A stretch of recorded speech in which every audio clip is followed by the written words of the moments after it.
Hello everyone. Hello everyone. We are going to start with a brief video about how what Hello everyone. We are going to start with a short video of what is included in APM Crash course, right? So, first of all, let's start with the common issues of advanced performance management, and let's discuss why generally students fail or why generally students feel difficult in passing advanced performance management paper, right? So the first and the most important thing is students struggle in understanding the question requirement, what they are supposed to do, what they are supposed to write. That is something which generally students find difficult because in APM paper generally requirement is embedded, right? So what you see in the question is a requirement section is generally not the complete requirement. For requirement you have to go back to the question and see what is the basic need or what the students are supposed to discuss in the answer. So that's, I believe, a tricky part. The second one is time management issues.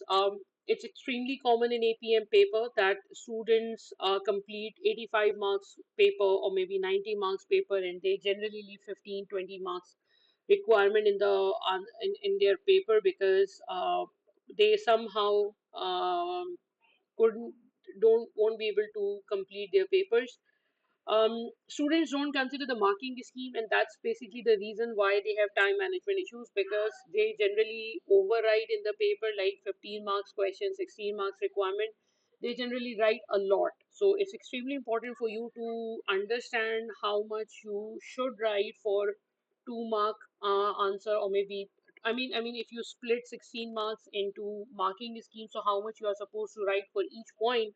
That's extremely important because you can complete the whole point in 3 or 4 lines. You can also complete your point in 2 lines. So if you're writing 4 lines, it will take more time.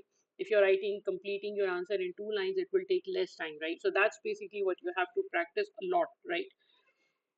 And in case of unsuccessful attempt, they don't understand what actually went wrong and why they flunk in the paper. Because when you ask students after exam, they say that ma'am paper went really well, but and they are reasonably sure of getting 65, 70 marks, but unfortunately sometimes their expectations don't meet because somehow they don't write according to what the requirement of the examiner is, right? So according to them they have written perfectly, but examiner point of view is generally different, right? And how you can improve this is extremely important. If you are if you just have 1 month left and you are reappearing in APM paper, so it's extremely important for you to understand how you can improve your answer. You have to cover the whole syllabus, especially the areas where advantages, disadvantages are required. So these are something which generally is not given in the scenario. Generally you have to connect those points with the scenario, so that's important. Read the requirement very carefully and address all the issues. Sorry, address all the issues. This and should not be here. You have to address all the issues which are required from you. So you are not supposed to miss any point. That's the most important thing. Apply all the knowledge to the business scenario. Application is something which is extremely important, and this is the area where students are actually lacking. Let me tell you a very simple example. There was a question in 2017 or 2018 where examiner asked students to identify the properties of a service business with respect to Colmog. Colmog was the name of company. So what students did is they actually highlighted what are the general properties of service organization without connecting it with Colmog. So if you're writing a general theory and you're not connecting it with the scenario, examiner will, despite of the fact that you have written correctly, examiner will not give you marks because we just have written general theory. You didn't connect it, like let's suppose benchmarking, the problems of benchmarking. So if you are telling general issues in benchmarking, that means you are just copy and pasting the bookish material, right? You have to apply the same material with respect to the company, that why this can be a problem for company. That's basically what examiner wants to know from you. And then justification of whatever you are writing in your paper. This is extremely important. Or whenever you appear in APM paper, whatever you are writing, whether you are advising, whether you are evaluating, whether you are commenting, whatever you are doing, you have to justify your answer. Justification, without justification you cannot pass your APM paper, and this is generally where students are actually lacking. And you have to practice as many question papers as you can, at least last 5 year papers. These are extremely important because these will show you the latest trend or latest exam, how examiner is actually, what sort of question examiner is actually asking. That's basically present in last 5 years. So when I'm saying you have to practice, practice doesn't mean that you just need to read the question and write the answers in bullet point. You're supposed to write the whole answer. Let's suppose you are practicing for section A. You should write all the whole complete answer of section of that question. I mean, at 1 hour and 30 minutes, or maybe 1 hour and 40 minutes, right? So that's basically what do I mean by practice. And don't uh, try to do it in examination environment. Don't try to take breaks before within the question, because that will spoil the essence of practice.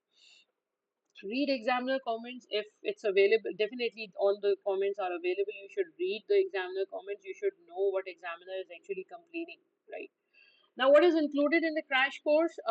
Lectures on important topics, those topics which are important for APM. I have included all those lectures in crash course pack. Past paper question, I have also included the application of topics by using the past paper. Notes are available, mock paper and debriefing session. I will share a mock paper with you and debriefing sessions, right? You can attend 2 live sessions where I will discuss how to write the answer. Checking of answer scripts. If you share your answer scripts with me, I can give you my feedback on those answer scripts. WhatsApp support will be there. If you have any query, any issue, you can ask. And definitely you will be provided with webinar access, which will be, I think, 2 days webinar. We will discuss major issues of APM and how we are supposed to solve the question, or maybe the recap of APM paper, right? So that's basically what is included. Now, if you will go through the KKDL platform, you will find questions like this. Like for example, there will be a question part A where I have mentioned that what sort of topics are included in part A, what sort of topics are included in part B. So you don't need to search for the topics, right? So this is basically how we are going to cover APM. Basically, what you have to do, basically, you have to focus on writing the answer, because writing, explaining complete answer is the key for APM to pass the paper. All right. So see you on the in the crash course. Hopefully, take care. Bye bye.